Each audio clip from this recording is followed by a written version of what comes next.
like I said the last time, you can't necessarily tell how strong a woman is until you put her in hot water.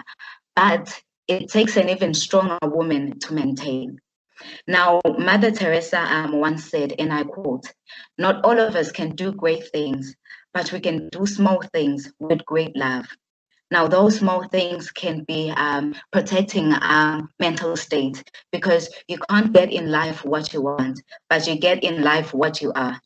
And also, most importantly, appreciating and loving ourselves first before we can expect that to somebody else. Now, realistically speaking, I can say that you can't change the world by yourself, but you can cast the stone across the great waters to create many ripples. Ladies and gentlemen, a happy Women's Day to every woman in here, and allow me to wish you a successful event today. So with all that being said, thank you very much once again for the opportunity, and back to you, Priyanka and Andile. Was actually asking who am I and how did I become an activist and an advocate.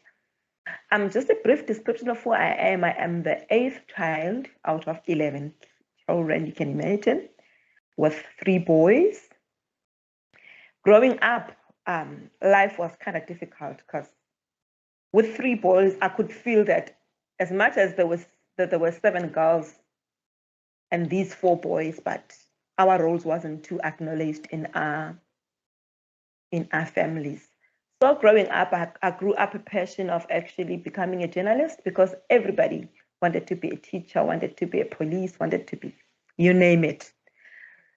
So what inspired my interest in journalism?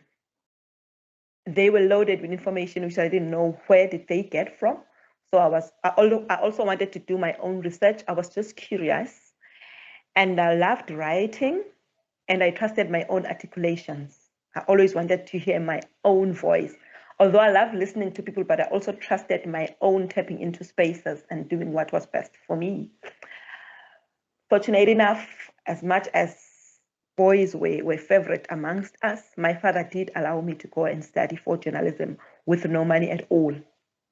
He loaned and did everything that he could, despite all the disagreements in the family, because everybody wanted me to be a nurse and bring money home fast. You know how girls are.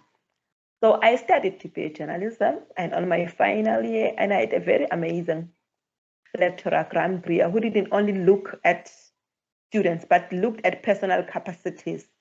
My one experience I was at the ML Sultan. You see, I'm pretty old, which is now the DUT.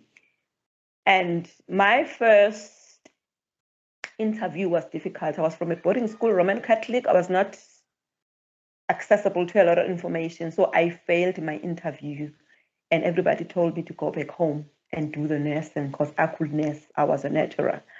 I stayed at home with my dad watching TV for the whole year, wanting to actually go for an aptitude test, of which I passed, and I had to make choices whether to go to Natal Tech or ML Sultan. Because of friends, went to ML Sultan, and I failed my 3rd year. I failed my major, which was practice of journalism, and everybody that I helped passed. And with the power that I thought I had, I went and confronted my lecturer, who said, "I'm not going to remark your paper. You did not fail. If I had to remark it, you will pass with flying colors. But I failed you because I was removing you from everybody else. You've got a great potential, but you are clouded with many things. So you have to repeat your final year." You can imagine how pissed off I was. But he did not care. He did not care. So I started doing my internship in one of them so-called great media streams. It was radio. I loved it. But the experience became real because it was dominated by males. Okay, so while we're waiting for all the questions to fill up in the chat box, I have one. Those women that are struggling with gender inequality within the corporate environment are definitely at a disadvantage. What would your advice be to them in relation to maybe getting overlooked when it comes to a promotion or when their salary is significantly less than their male counterparts? That's a very difficult one, because in the corporate world, we know that patriarchy is the order of the day. But my own personal, I know that we want to live, and capitalism is the system that sort of rules us as individuals. But personally, I don't step into spaces where I know that my power is going to be compromised, because there are protocols in each and every space, and gender inequality is actually real. But I always say, there are desks, there are feminists, there are activists, that people who can always, because one thing that I've learned with gender inequality and the challenges that women face is the whole silencing and the fear of actually putting those things on the table. So I always urge, my first advice is to urge people to actually speak up against any forms of oppression, because when you are silent, it means you are actually indirectly accepting that.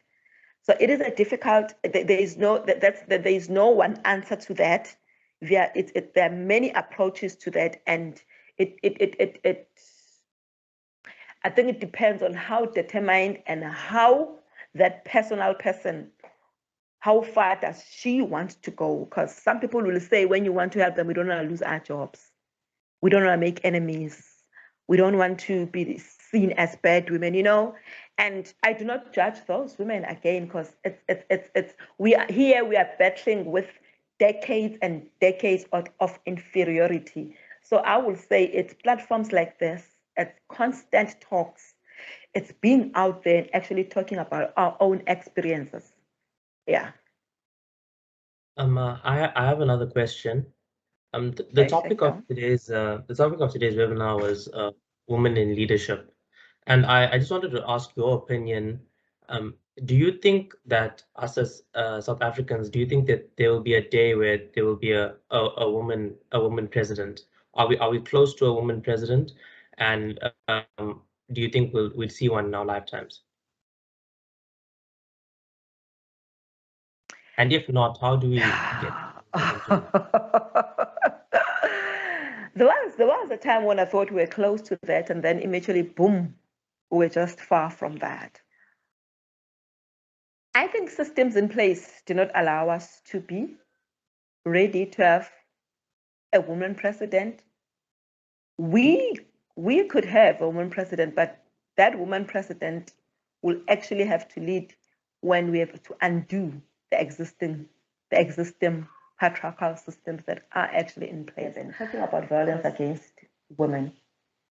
And after that meeting, I was in tears, thinking about how we have judged our own boys, how we think our own boys are cruel, how we think that men have no heart. And one of the experiences that these men shared were that in their families, they were powerless because they had no money, because they couldn't provide, they couldn't go to school, there was no food, and yet the responsibility lied on them. In their hearts, they knew they had no power, but physically they had to demonstrate power. And in their homes, they couldn't demonstrate power at anyone, not at their mother, not at their sister. So the victims were the girlfriends. So in order for me to actually claim back my power, I'll be nasty and I'll clap my girlfriend just to actually bring back my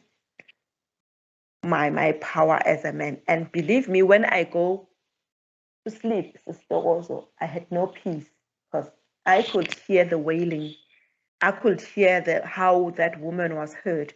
But also as men, we sit and say, yeah, now you need to be man enough. You need to teach her.